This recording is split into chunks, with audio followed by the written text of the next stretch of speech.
जय श्री राम साथियों, आइए अब हम विषय मकर संक्रांति विषय पर चर्चा करेंगे। मकर संक्रांति बहुत ही पावन और बड़ा ही पवित्र यह पर्व के रूप में मनाया जाता है। त्यौहार अलग होता है, पर्व अलग होता है। दोनों का जो है मैं दोनों विषय पर चर्चा मैं करूंगा इस वीडियो में कि पर्व आखिर संक्रांति को क्यों कहा जाता है। इसके साथ साथ में संक्रांति किस दिन मनाई जानी चाहिए, 14 जनवरी को या 15 जनवरी को।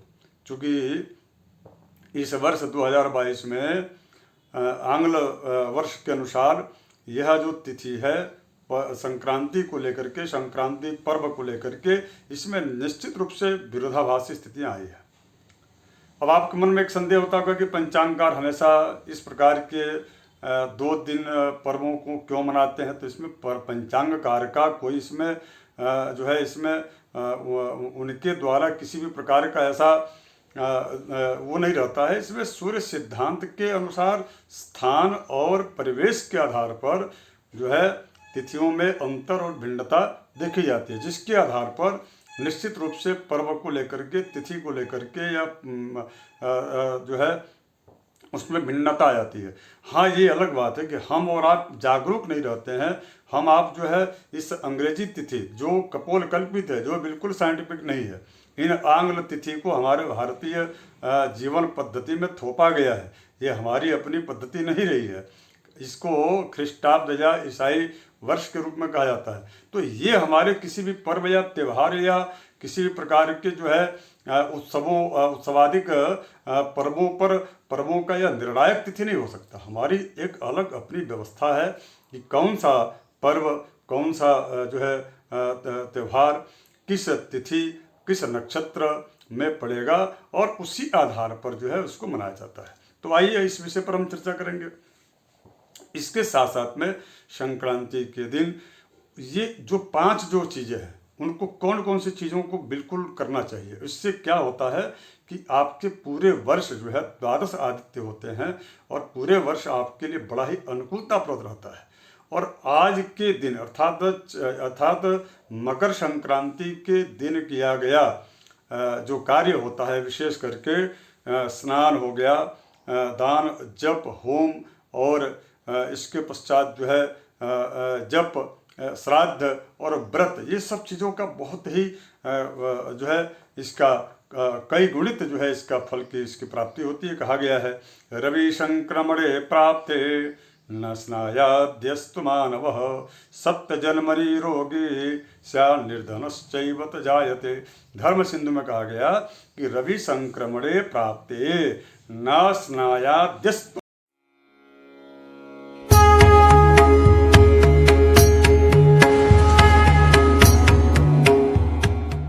शुभ मुहूर्त उसका वह प्रारंभ हो जाता है। अर्थात गृहारंभ हो गया, गृह प्रवेश हो गया इत्यादि जितने भी विवाह हो गया, इन समस्त प्रकार के वैवाहिक या इस प्रकार के विवाहादि मुहूर्तों का आरंभ उत्तरायण सूर्य होने का पश्चात हो गया है। आप सबको ज्ञात होगा कि इसी उत्तरायण की प्रतीक्षा में भीष्म पितामह जी ने सरसैया पर 6 माह व्यतीत किए थे।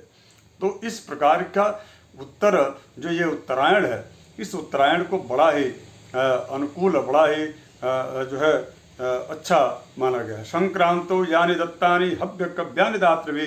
और ये कहा गया है कि मकर संक्रांति की इतनी महत्ता है कि धर्म सिंधु में कहा गया कि संक्रांतो यानि दत्तानि हव्य कव्यानि दातृभि तानि नित्यं ददात्यर्कः पुनर्जन्मनि जन्मनि।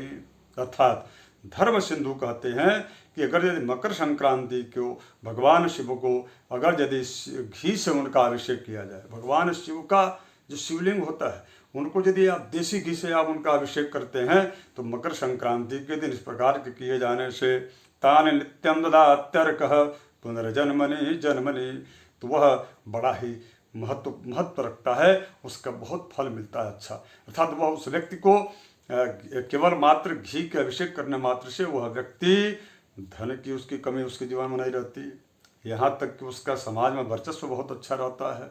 उसके साथ साथ में वह व्यक्ति जो है अंततः मोक्ष को प्राप्त होता है। इसके बाद इन्होंने कहा कि ददात्यर्कः पुनर्जन्मनि जन्मनि, अर्थात जो है स्वर्णदान, यदि आप संक्रांति के दिन करते हैं तो उसका बहुत महत्व है। तिल से भरा हुआ पात्र, तिल अर्थात जो काला तिल होता है, वो काला तिल से कोई तांबे के पात्र में यदि रख करके भर के और उसके साथ साथ में अगर यदि दान करते हैं तो वह अक्षय फल को प्रदान करने वाला होता है। संक्रांतौ यानि दत्तानि हव्यकव्यानि दातृभिः तानि नित्यं ददात्यर्कः पुनर्जन्मनि जन्मनि। यह इस प्रकार का किया गया दान, वस्त्र का दान, कंबल का दान, घी का दान, इसके पश्चात साथ साथ में तिल से भरा हुआ पात्र का दान, शर्करा यानी कि गुड़ का दान, और इसके साथ साथ में अगर यदि इन समस्त कार्यों को वह व्यक्ति करता है तो बड़ा ही अक्षय फल प्रदान करने वाला होता है। अच्छा, इसके पश्चात आपके मन में यह प्रश्न उठ रहा होगा कि आखिर अक्षय दान, इस प्रकार के अक्षय फल की प्राप्ति होती है तो क्या इस प्रकार का कोई स्तोत्र इत्यादि भी चीज़ें जिनको पाठ करना चाहिए? हाँ बिल्कुल। संक्रांति जन्य पुण्य काल में, अर्थात जब संक्रांति की पुण्य काल होता है, मैं उसको भी बताने वाला हूँ आगे कि संक्रांति कब मनाए जाने चाहिए और किस समय स्नान करने का संक्रांति का पुण्यकाल कब से कब तक रहेगा। तो संक्रांति के पुण्यकाल में आदित्य हृदय स्तोत्र का पाठ करना चाहिए। ये बहुत ही आदित्य हृदय स्तोत्र बड़ा ही उत्तम होता है। भगवान सूर्य को तांबे के पात्र में कलश में लाल चंदन, लाल पुष्प, चावल और तिल डाल करके अर्घ देना चाहिए। अर्थात ये जो कार्य आप करते हैं, अर्थात भगवान शिव को घी से अभिषेक करना, स्वर्ण का दान करना, तिल से भरे हुए पात्र का दान करना, अन्न का दान करना, कंबल का दान करना, इसके साथ साथ में वैसे भी माघ के महीने में कंबल के दान का बहुत महत्व है। इसके साथ साथ में आदित्य हृदय स्तोत्र का पाठ करना, ये छठवां और सातवां जो विषय है, सातवां जो चीज़ करना क्या चाहिए उस दिन, तो तांबे के पात्र में के कलश में जो है लाल चंदन, लाल पुष्प, चावल और इसके साथ साथ में तिल डाल करके ओम ए सूर्य सहस्त्रांशो तेजो राशो जगतपते अनुकंप्यमां भक्त्या गृहणार्घति वा करह। सूर्य के सम्मुख, उदित सूर्य के सम्मुख जो है इस प्रकार के मंत्र को बोलते हुए और उस कलश के जल से अर्घ उनको प्रदान करना चाहिए। सूर्य को अर्घ देने का तरीका यह है, यानी कि सामने से दिया जाता है। और यदि किसी प्रकार के अभिष्ट देवता को अर्घ देते हैं तो वह अर्घ ऐसे दिया जाना चाहिए। पितरों को अर्घ देते हैं तो ऐसे देना चाहिए। ये अर्घ देने की प्रक्रिया है।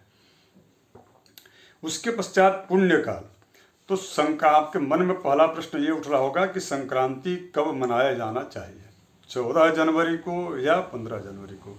तो सूर्य सिद्धांत की गणना के मुताबिक, मैं आंग्ल वर्ष और आंग्ल तिथि के मुताबिक नहीं कर रहा हूँ, सूर्य सिद्धांत के गणना के मुताबिक जो है 14 जनवरी को सूर्यास्त के बाद रात्रि 8:40 से विशेष करके छत्तीसगढ़ में मकर राशि में सूर्य का संक्रमण हो रहा है। तो इसलिए उसके दूसरे दिन अर्थात 15 तारीख को, यानी कि 15 जनवरी को दिन में प्रातः काल से लेकर के, अर्थात जो है भोर से लेकर के और प्रातः काल से लेकर के दिन के 15 तारीख को दोपहर के 12:49 तक जो है पुण्यकाल रहेगा संक्रांति का। अर्थात 15 तारीख को ही संक्रांति जन्य पुण्यकाल होगा, प्रातः काल से लेकर के दोपहर तक। और यदि इस समय तीर्थ में स्नान, दान इत्यादि चीज़ें जो भी मैंने पूर्व में कहा है, उन समस्त कार्यों को यदि आप संपादित करते हैं तो निश्चित रूप से आपको जो है बहुत ही अच्छा फल का अक्षय फल की प्राप्ति होगी।